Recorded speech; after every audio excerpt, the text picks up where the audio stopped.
WATD presents John Paul, the Car Doctor. All things automotive. Have questions? Call 781-837-4900. Now, here's John Paul, the Car Doctor.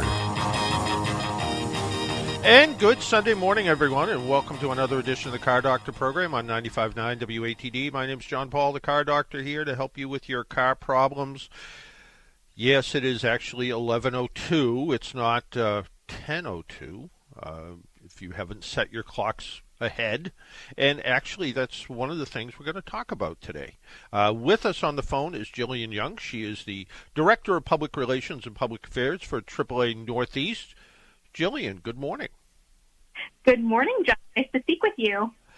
Well, everybody seems like, who I've talked to this morning, seems a little bit drowsy because of that whole changing the clocks back. And we found out some research through the AAA Foundation for Traffic Safety that drowsy driving crashes increase a lot because of this little 1 hour loss of sleep, right? They do. So, drivers get behind the wheel when they're sleep deprived and their circadian rhythms are kind of out of whack. And our research has shown that crashes increase in the days following the time change. And one of the things that I learned years ago was it's not just a day or two. It can take up to a couple of weeks before your body readjusts just from that little 1 hour change in sleep, but also, the days get brighter earlier, they stay brighter longer. Everything's just off a little bit, and that's that circadian rhythm thing, right? It is, yes. And that's why it's really important for drivers to monitor their sleep schedule, not just, last night going into today, but in the days ahead, because the only substitute for the lack of sleep is more sleep. And so that's why it's really, really important to pay attention to that sleep schedule and not just rely on cues from your body, because your body won't always tell you how tired you are. We really recommend that 7 hours of sleep to make sure that you're good to get on the road. 7 hours? I don't think I've ever had 7 hours of sleep. Well, as someone with a young son at home, I certainly know all too well how hard it can be to get those hours of sleep. And, you brought up a really good point about, when you're tired, the only thing that can really help is sleep. And that's something that sometimes people face when they're on the road, too. Some people will, decide they're going to do a family trip, but they want to try to maximize, maybe the amount of time they're going to spend at, Disney World or someplace like that. So they decide they're going to try to make the trip from New England to Florida in one day, and they're going to drive 24 hours straight through, and they get tired on the way, and they're like, "Well, I'll drink coffee, I'll drink, Red Bull, I'll, try to do something." But really, it's sleep your body needs, and there's no substitute for that, right? There's no substitute for that sleep, and you really want to be traveling at times of day when you would normally be awake. It can be tempting to cut into your sleep to get on the road really early in the morning, but that's really not recommended. You want to travel at a time of day when you would normally be awake to help you stay alert on the road. Absolutely, and the other thing, we're sort of heading into allergy season right now too. So some of these cold and flu medications and allergy medication, they can make you pretty tired too, right?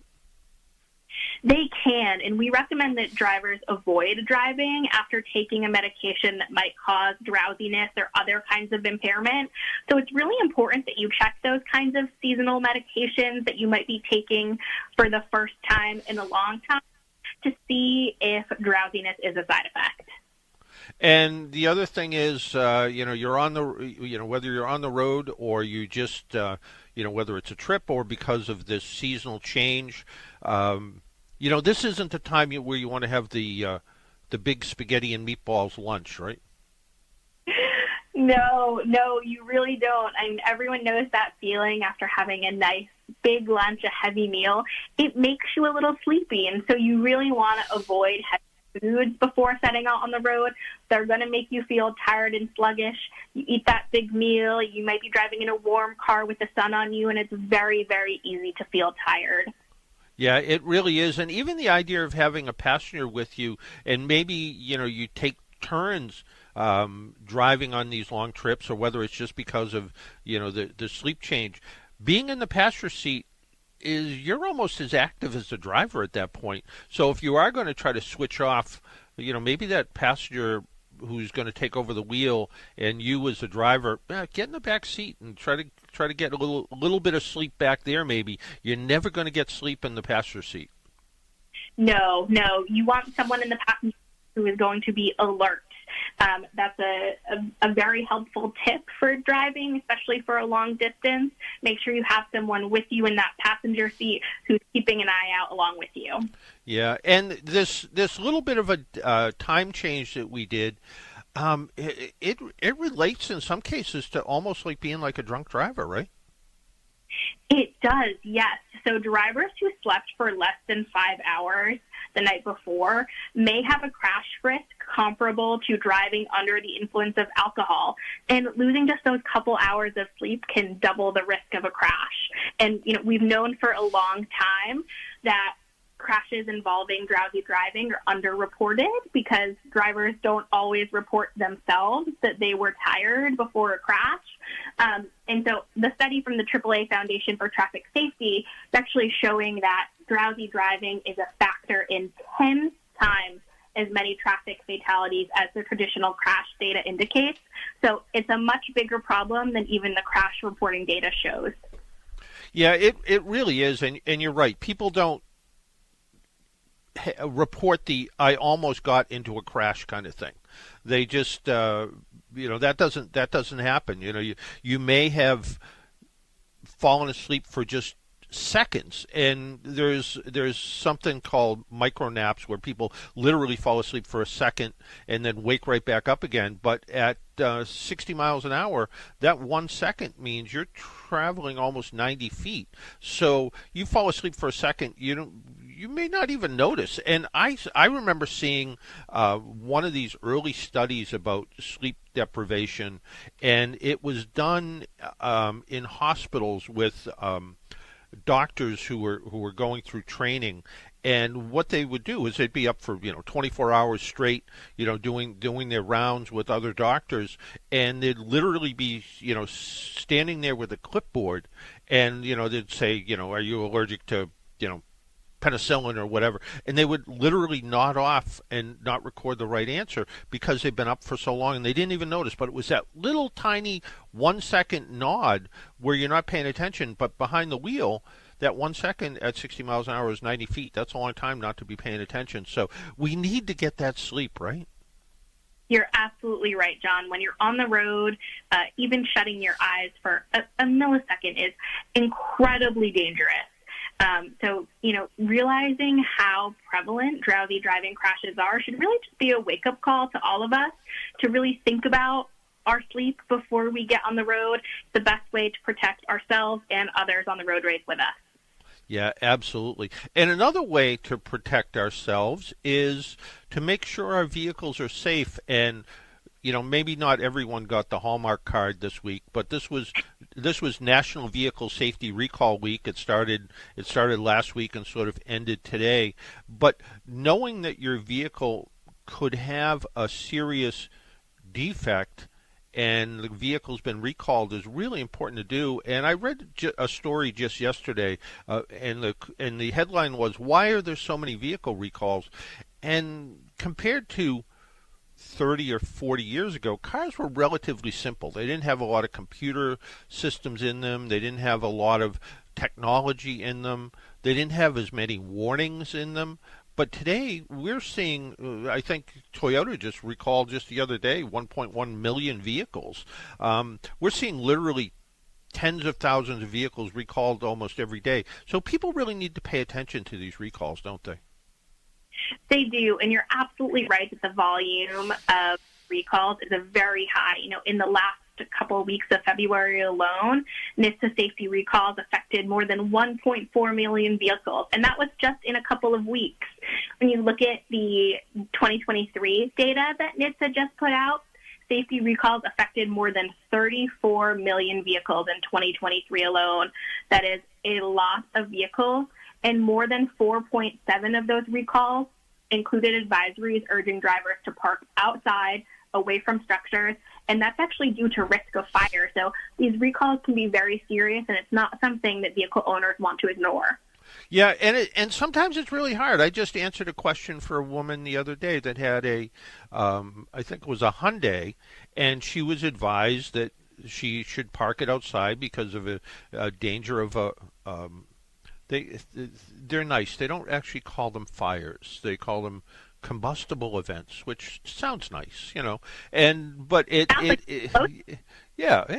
it's not so bad, but it was one of those things, and she said, but the problem is they don't have the parts for the car yet. What am I supposed to do? Should I drive the car? And it was sort of interesting because I did a little bit of research, and she was really quite worried, and I said, well, certainly follow the advice of parking the car outside if that's an option, and the other thing, but maybe there's a little bit of, I guess, calming effect of the fact that I think it was a little under 1 million vehicles that were recalled, there were 4 that had an incident. Now, certainly that doesn't minimize, how serious it could be, because it was water that got into a harness and could cause some overheating, and that overheating could eventually turn into a combustible event, and it doesn't minimize it, but the chances of 4 out of 1 million cars, pretty low odds. So at that point, I just said to her, call the manufacturer, call the dealer, let them know, but also don't ignore it either. Just because it was only 4 cars out of 1 million had a real problem doesn't mean you should forget about it. You should get it taken care of. So people need to be aware of the recalls, but they also need to know that the cars are being recalled for their safety. To make sure, it's not that the car is a junky car by any means. It just means that it's being recalled for a safety reason, and that's for your benefit. Absolutely. And the great thing for drivers to know is that the repairs are free. Go to the dealership, you'll get the repair for free, and that makes sure that you don't have that risk. And of course, there can be some delays with parts availability. You just want to stay on it and get that fixed as soon as you can. Yeah, I know my wife's car is a Volkswagen. It was recalled nearly a year ago because of an airbag issue, so serious thing. But the parts have just become available in the last week. So it had been a year, and you're like, should you drive it? Well, first off, how often do airbags deploy? You have to kind of look at that. But at the end of the day, you also have to go, well, good. The recall, now I can go get the car fixed. I can get it fixed for free.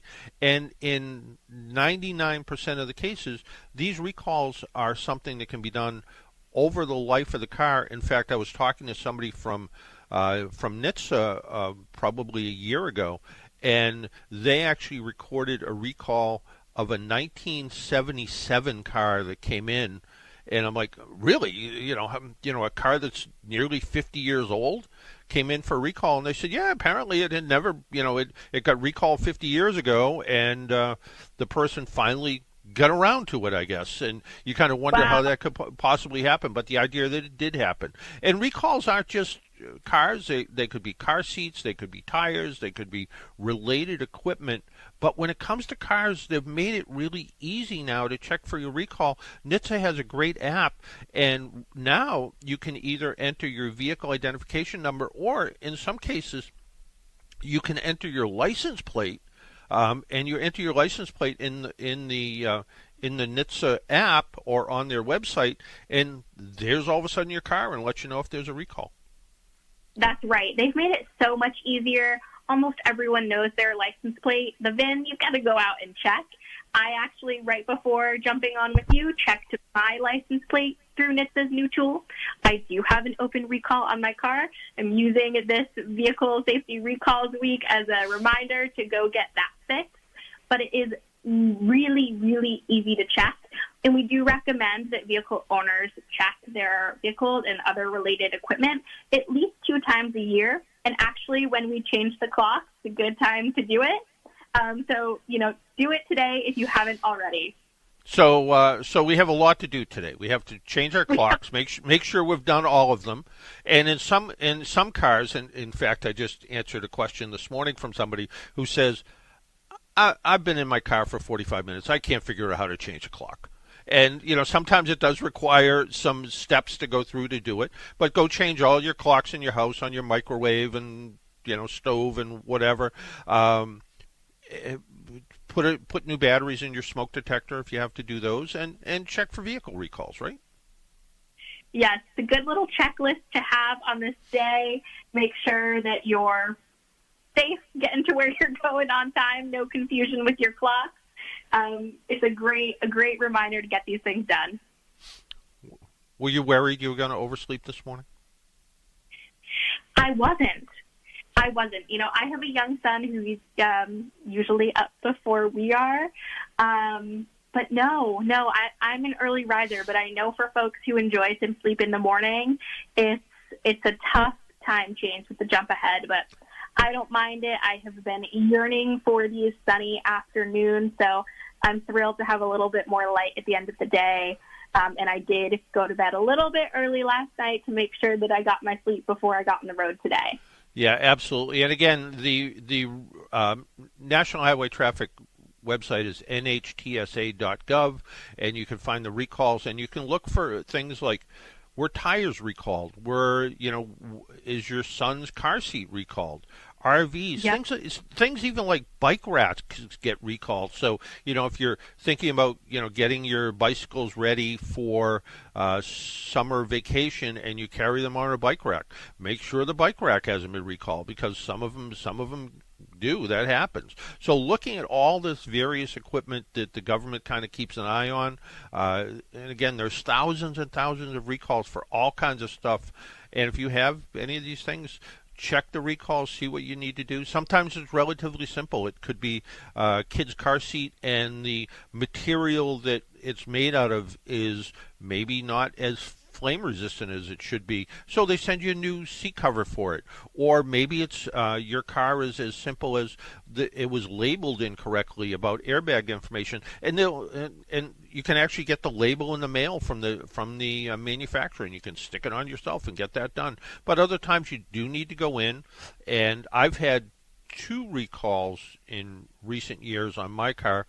One, interestingly enough, was you were supposed to park it outside because it could combust, and the other one had to do with a potential engine issue. And there's actually a third recall that may or may not affect my vehicle. They need to actually look at it because it's right on the fringe, but it's not a safety related issue at this point.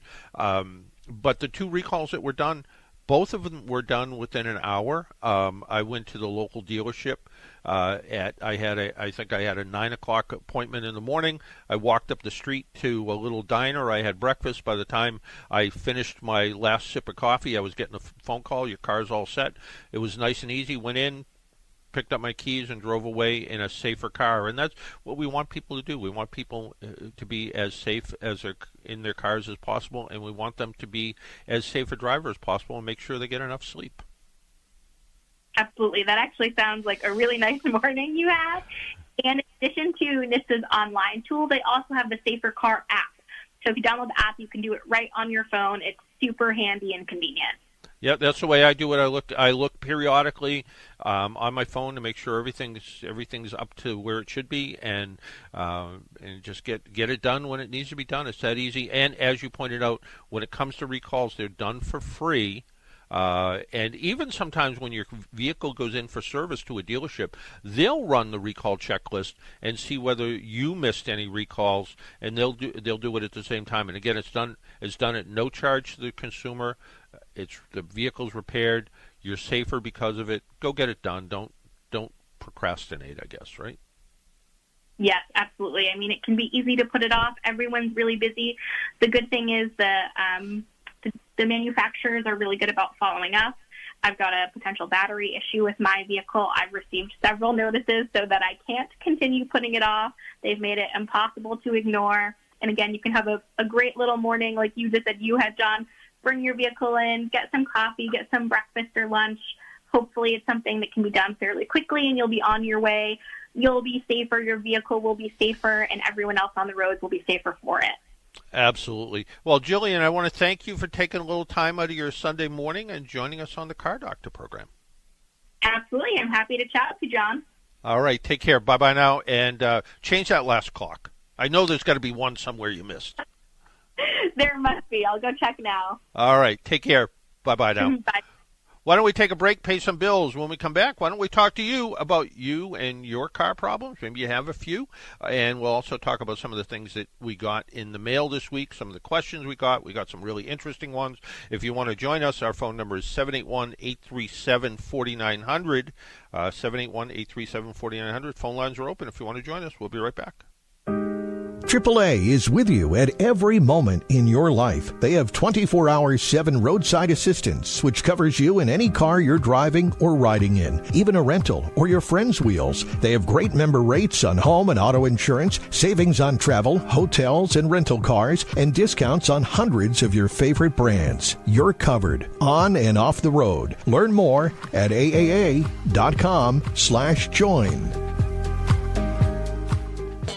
One-stop painting and renovating. Are you tired of endlessly searching for a reliable painting company? Then look no further than One Stop Painting. Hi, this is Jeff Cohen, owner of One Stop Painting. My local family company has been here for nearly 4 decades, keeping homes and businesses beautiful and protected from the harsh New England climate. We can handle any interior or exterior painting project, regardless of the size or complexity.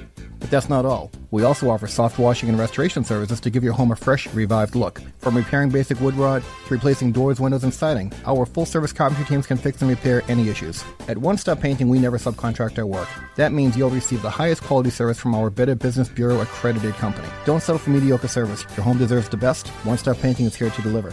Call us today at 508-888-3500 or visit us online at onestoppainting.com to schedule your painting project today. Again, that's 508-888-3500. One stop painting and renovating. Won't you step into the light? Hi, I'm Dan Chauvin. Step into the light and tune in to Twilight Showcase Radio, hosted by Sandy Stride and Keith James on 95.9 WATD and 95.9WATD.com. Search for Twilight Showcase on Facebook and visit twilightshowcase.org. Twilight Showcase, tonight from 8 to 10 on 95.9 WATD. Make an appointment Sunday morning at 11 for John Paul, the Car Doctor, on 95.9 WATD. Now, back to the Car Doctor. And welcome back to the Car Doctor program on 95.9 WATD. And you can also listen to previous programs if you go to any one of those places where you find podcasts, or you can go to WATD's website and look for podcasts. And I was checking around on something on podcasts the other day, and I found some podcast rater, and it rated the Car Doctor radio podcast in the top 10% of all the podcasts in the world. And I was pretty happy with myself until I said, I wonder how other podcasts compare. So I checked Hometown Ghost Story podcasts, which rates in the top 0.5% of podcasts. So I'm nothing compared to Jesse and the boys who do the Hometown Ghost Stories. I had no idea. So that's fun news. Yeah, you're in the top 0.5%. Hey, all right. I don't know what that does for you or me, but hopefully it makes my hair grow. It could happen. Yeah. Anything's possible. Or maybe somebody will send you hair-growing medication. There we I go. don't know. Yeah, there you go. Our phone number again, 781-837-4900. Let's talk to, I think it's Jay in Marshfield. Jay? Good morning. Good morning. Hey, I'm just waking up, that hour of sleep, hour. Yeah. I'm telling you. Hey, question for you. If I heard correctly, you guys were talking about recalls on cars? Yep. Okay. Do recalls ever expire? Do you know that? Not generally. Like I said, I heard, I heard from the NHTSA people. They did a recall on a 50-year-old car, and really, yeah, it had something to do with broken motor mounts on a Chevy, and there was another one that had to do with one of the original cars that had an airbag put in it back in the 80s.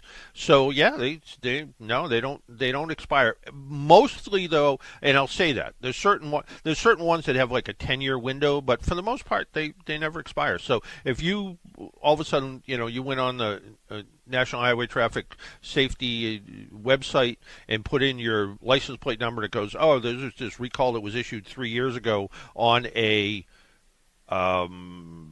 emission systems pump. Yeah, they should still do it. They should still do it for free. Okay, awesome. I will try it out. I just wasn't sure. I'm glad at least you lead me in the right direction. No, because it's a safety issue, and the manufacturer's obligation is to keep that car safe, and they need to take care of it. Awesome. Thank you very much. Okay, sure thing. Yep. Take care. Bye. Our phone number again, 781-837-4900. If you would like to join us, phone lines are open. We can talk to you about your car or whatever you have on your mind. Couple of things that came in. Somebody had a 2021 Chevrolet Silverado crew cab with a 3-liter Duramax diesel in it. And they say I've routinely changed the oil every 5,000 miles, even though the manual calls for changing the oil at every 7,500 miles. Or is shown on the oil monitor system. Is the 5,000-mile change overkill? Also, when I get a new vehicle, I change the oil at 1,000-mile mark based on recommendations from friends that there's more wear and tear with a new engine during the first 1,000 miles. Is this also overkill? There was a time when you bought a new car and it was recommended by a lot of people that during after the first 500 miles, go change the oil. And that would take out any of the assembly material, metal shavings, all kinds of junk that would show up in the bottom of the engine oil pan. And it probably made some sense. Today, though, the assembly techniques are much cleaner. Engines engine assembly. Engines are pretty much broken in right at the factory now, so that's not really necessary. But there still is sometimes a type of break-in oil that is in the engine when it is first assembled, and that allows the rings to seat properly. Back in the old days, whenever the old days were, break-in oil was basically non-detergent oil. It had no cleaning materials in it, so it would allow rings to seat in better. In fact, back when Saturns were a brand, the GM spin-off of the plastic body car, most of them were plastic body when they first came out. Those cars were actually sort of a weird cult with some people, and people really liked them, and they did kind of crazy things with them, but sometimes people would immediately on the first oil change, and maybe even they'd change your oil at 1,000 miles because their wife's uncle's friend said you really need to do that, and they would put in synthetic oil. And the synthetic oil, because it was a little bit more slippery, wouldn't allow the rings to seat properly and wouldn't allow the rings to mate to the engine blocks. In fact, Saturn had a problem where they were doing some disassembly and they weren't seeing this nice cross-hatching that you would see inside an engine because of the synthetic oil didn't allow the rings to seat the way they should. So do you need to change oil at 500 miles or 1,000 miles? No. In fact, the test cars that I drive, when I drive a press car, they're serviced right by the book. So they're 7,500 miles. It might be a once-a-year oil change. Those are driven by could be 100 different people over the press life of that vehicle, and they're resold. I bought one once years back. Never had a problem with it. I knew it just had the regular routine maintenance, not necessary. So is 5,000 mile oil change overkill? No. You do 7,500 miles to maintain the warranty. But could you go 5,000 miles? Certainly can't hurt. Depending on the type of driving you're doing, with this Duramax diesel, you're towing a trailer, you're carrying heavy loads with it. Again, 7,500 miles, you'll maintain the warranty. 5,000 miles, changing the oil a little bit early certainly can't hurt. And a lot of times it's recommended. Somebody else writes in, they have a 2012 Nissan Pathfinder with 200,000 miles. It's been well maintained. It's not required any major repairs other than some work on the rear suspension framework. That sounds serious. To this point, should I have a complete vehicle inspection in anticipation of a road trip? Is there anything in particular I should be concerned about given the age and mileage of the vehicle? First off, I'd be, I guess, a little bit concerned about that suspension thing. What was done? What was wrong? Was it rust? Was it rot? Whatever the case is, make sure that that's fine. Did they replace a subframe? Did they just undercoat something? My car, for instance, has been recalled because of potential of rust in the rear suspension. And what's interesting is in Massachusetts it's been recalled, in Florida it hasn't been recalled. And since now my car spends an equal amount of time in Florida as it does in Massachusetts, do I need to be as concerned about rust? Probably not. But still, when I get back to Massachusetts, I am going to have whatever it is, I'm going to have it inspected. And what they do is they spray a undercoating type spray. And I was looking at I kind of wonder whether it'll get done the way it's supposed to, because it's a pretty elaborate procedure to get it done. It's going to be more than just breakfast. I think it's going to be breakfast and lunch at the local dealership. So walk up the street, get breakfast, walk around for a little bit longer, and then go get lunch, and maybe by then it will get done. But it looks like they do a very substantial rust proofing of the vehicle using what looks like wax oil. And wax oil is that product. We've had the folks from Wax Oil on the program before, and wax oil is that product. It's sort of an undercoating. It's a hard wax undercoating. And it is something you just do once. You don't have to do it periodically. You don't have to come in and have it checked. You put this layer of this waxy stuff on. It stays on pretty much forever. The only way you actually get it off is you steam clean it off. With hot steam, it will actually melt it off. But other than that, it'll pretty much last forever. I've used it on my wife's Volkswagen. I got a couple of cans of it and sprayed pretty thoroughly underneath it. And when I had it up on a lift last spring, I looked under there and it still looked really good. My little boat trailer that I have here in Florida on my little tiny boat, it gets rusty from getting dipped in the water, and I don't put it in and out of the water all the time, but I do. And I should have done it when I first got the trailer to try to preserve it, but it did get a little bit rusty, so I went out there and kind of took a wire brush and loosened up any loose rust and sprayed it also. I think it looks like the same product that they're using on the recall. It looks too suspiciously not like it. They also have a crack and crevice tool where it's a spray can with a long straw on it. You stick it in holes in the vehicle and spray in there and just rust proof it from the inside out. But going back to what other things you should do, certainly look at the tires, see if there's any possible damage from winter potholes. You want to make sure that did you hit a pothole? Car seems okay, but maybe it's not 100% okay. Get the car up in the air on a lift where they can inspect the tires, make sure there's no cuts and bruises and bulges that could fail. That tire could fail out on the highway. So make sure all the tires are good and make sure the tires are properly inflated. They have enough tread, certainly. Make sure all the lights and wipers work. There's nothing worse than driving along and finding out you only had one headlight that's on, or your wipers are chattering. Get those taken care of. Do an oil change, and at the same time when they do the oil change, they'll check all the other major fluids, make sure everything is okay. Check the coolant, the engine coolant, make sure it's in good shape. Check where this is a 2012, it's a 14-year-old vehicle. Make sure the radiator and heater hoses all look to be in good shape.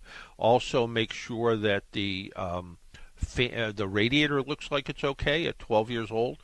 Could the radiator be starting to corrode? It's possible. So take a bright flashlight and look around and make sure that that everything looks okay. So you want to make sure that the radiator's in good shape. And also I would keep kind of an emergency kit of things with the vehicle. So what I keep in the trunk of my car, I don't go crazy with tools because there's only so much you can do. On when I do my return trip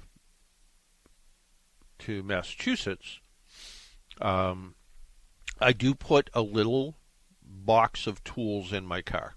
I'm not going to do much really, but it is just a little box of tools, emergency stuff. But I will also keep a emergency jump pack, so so I can jump start my own car in case the battery goes dead. If I do something stupid like leave a door open or lights are on or something like that and it kills the battery, I want to be able to jump start my own car just to be able to do it quick and easy and get it out of the way. I also keep a portable air compressor in all of our family vehicles. We have the one we keep up north and the two we keep here, just in case you get a flat tire somewhere. If it's a matter of something that's a little bit low, it's a whole lot easier to go pump that tire up and get it to a tire store. Yes, you can put the spare on. Yes, you can call AAA, but the idea that you can pump it up and get it moving, a lot easier sometimes. So, get that done. Make sure your AAA membership is up to date. We also don't do membership cards as much as we used to anymore. So, you download the AAA app that has your membership card on it. That's handy. Make sure you do have, if your car has a spare tire, and not all cars have spare tires today. In fact, if you drive an electric vehicle or probably a plug-in hybrid, you probably don't have a spare tire. So you might have something called a mobility kit, which is an air compressor and goop and stuff, and but still, the goop that seals the tire up actually has an expiration date on it. So if you have that and you have a car that's a little bit older, make sure you have that. On this person's 2012 Maxima, they probably have a spare. Check it to make sure it has air in it. I ran into a problem in my older car where I was doing a video at work about checking tire pressure. And I said, make sure you check all the 4 tires and check the spare.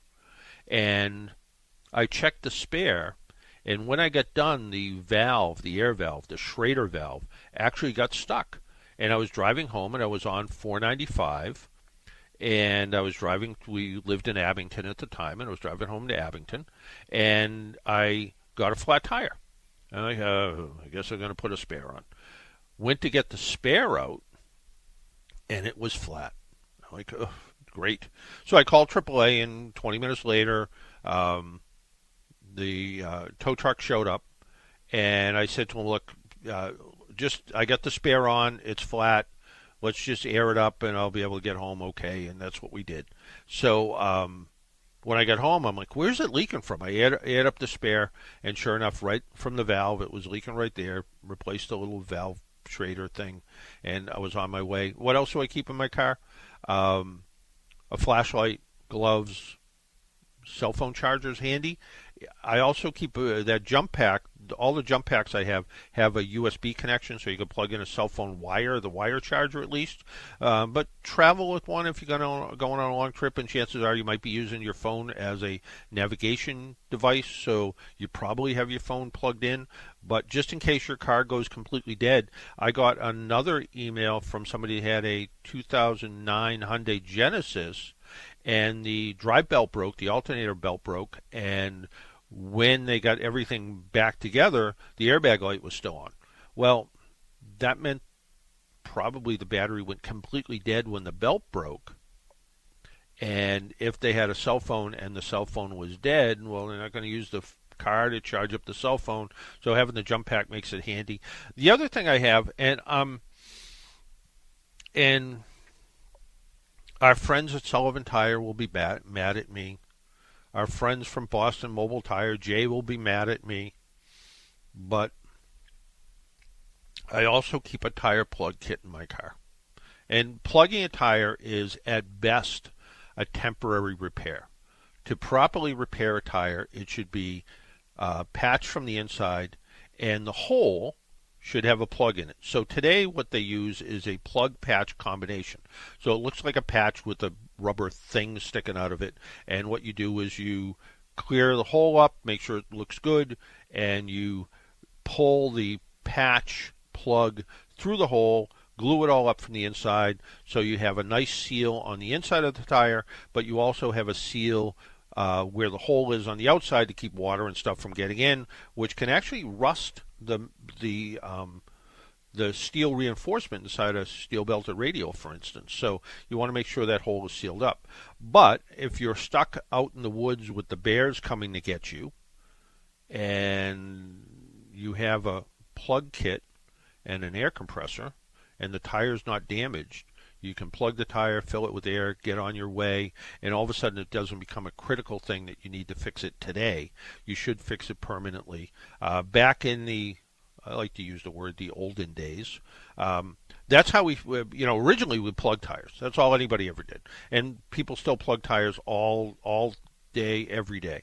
Then when we got a little bit smarter about it, we actually plugged the tire, and then we cut off the plug flush with the inside of the tire, and then scuffed up the inside of the tire and patched it on the inside.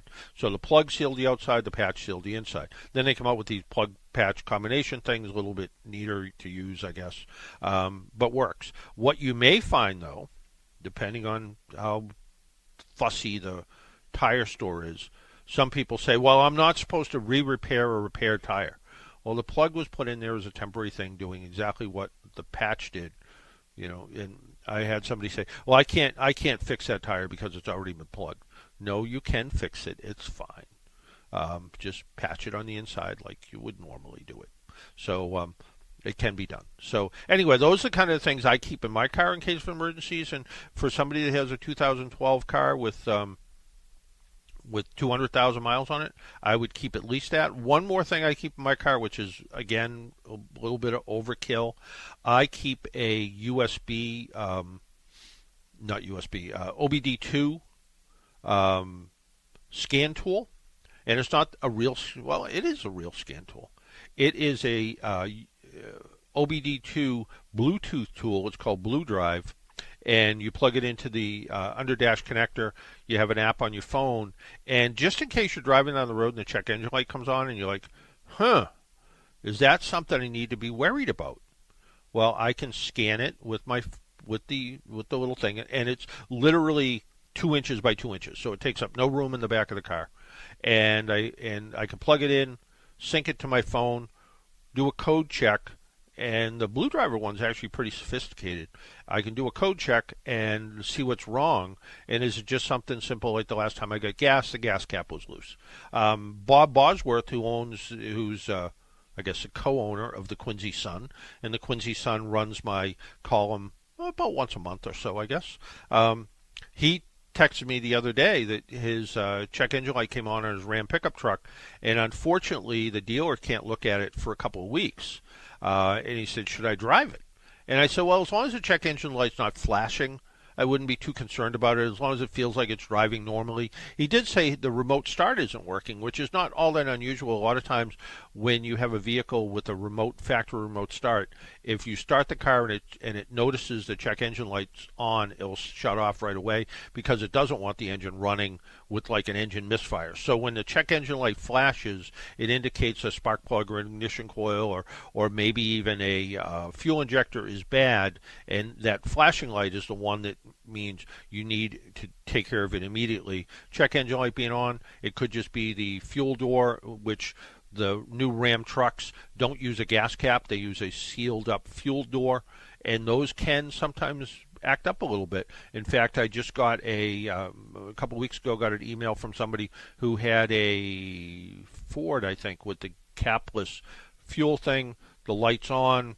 It comes up that it came up with an issue, and I said, well, go and look at the little flapper valve, clean it the best you can, take that little funnel they give you so you can open it up, and spray some WD-40 in there. Kind of wipe around inside there, spray a little more WD-40 in there, and then either drive it for a few days and see if the light goes out, or clear the code and see if it comes back on. I prefer to drive it for a few days and see if the light goes out, because then you know you really fixed the problem. They emailed me back a couple of weeks later and they said your suggestion worked. So good to know. Why don't we take another break, pay some bills? Our phone number is 781-837-4900, 781-837-4900. Our phone lines are open. If you have a question about your car, a story to tell, give us a call at 781-837-4900. You're listening to the Car Doctor program on 95.9 WATD. We'll be right back. I am Marco, and I am always been full of life, full of energy, and always on the go. At the age of 21, I was diagnosed with kidney disease. My life was saved by an organ donor. Receiving a life-saving organ put my life back into play, and I was able to move forward and make my dreams come true. Anyone can sign up to be an organ donor, whether you're 16 or 96. Be a hero. Be an organ donor. Register today. Register at mass.gov/organ donor. Sponsored by New England Donor Services.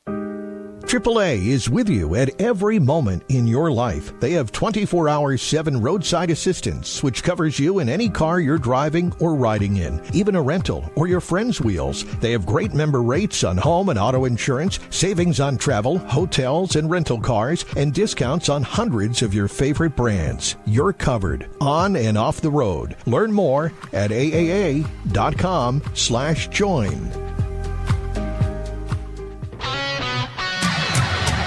Talk radio with a South Shore point of view. Hi, I'm Kevin Tachi. Join me tomorrow for Monday Night Talk, where the South Shore comes to talk. Tomorrow night after the 6 o'clock news here on 95.9 WATD. Make an appointment Sunday morning at 11 for John Paul, the Car Doctor, on 95.9 WATD. Now, back to the Car Doctor. And welcome back to the Car Doctor program on 95.9 WATD, sometimes known as the Car Guy. We got to fix that.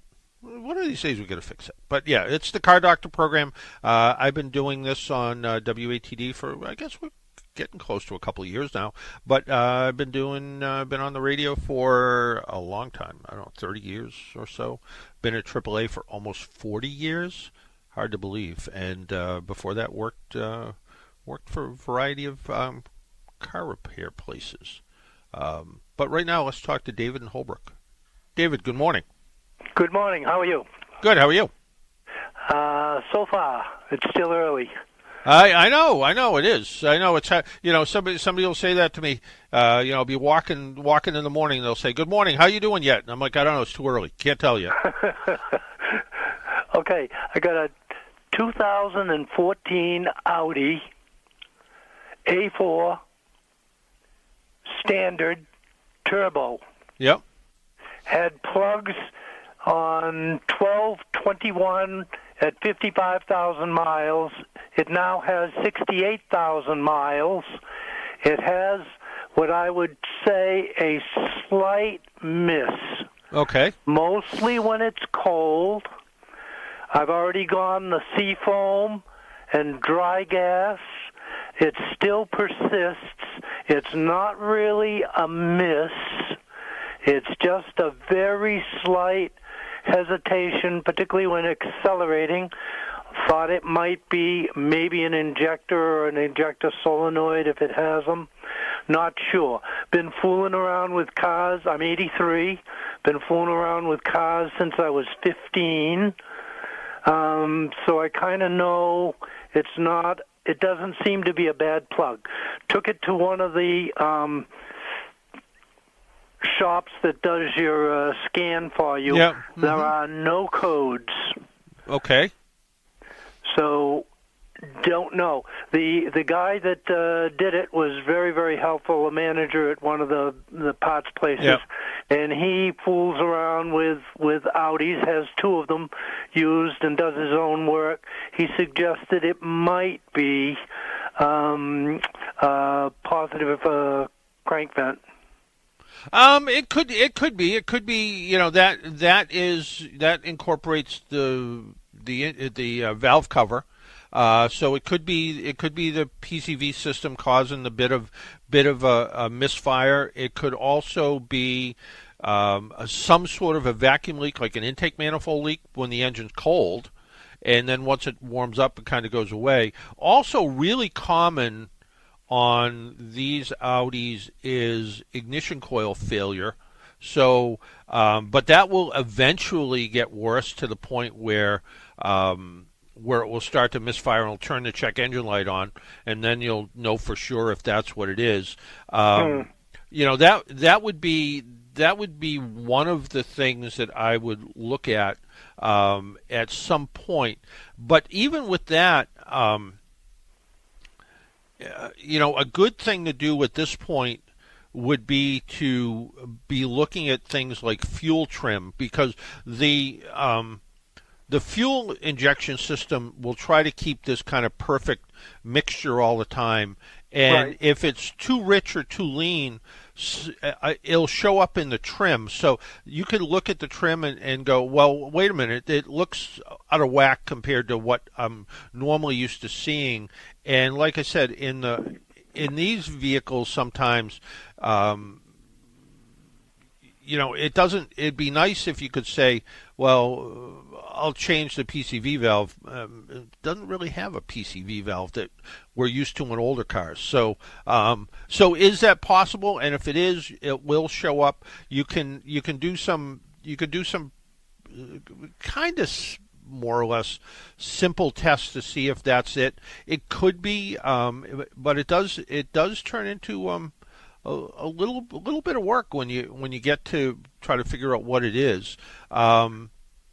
So at this point, it's not horrible, but you can notice it. Even when it warms up, it still has a tendency on the acceleration to be there. It's not like a solid miss, but you say, okay, this has got a little something going on here. Yeah, and like I said, that on that vehicle is, you know, there's an oil separator that's this big thing that attaches to the top of the engine, and that is basically the PCV valve, and that's a kind of big deal. And so, you know, you need to take out a couple of the coils, and you need to look at that, and you know, at some point you may need to replace it.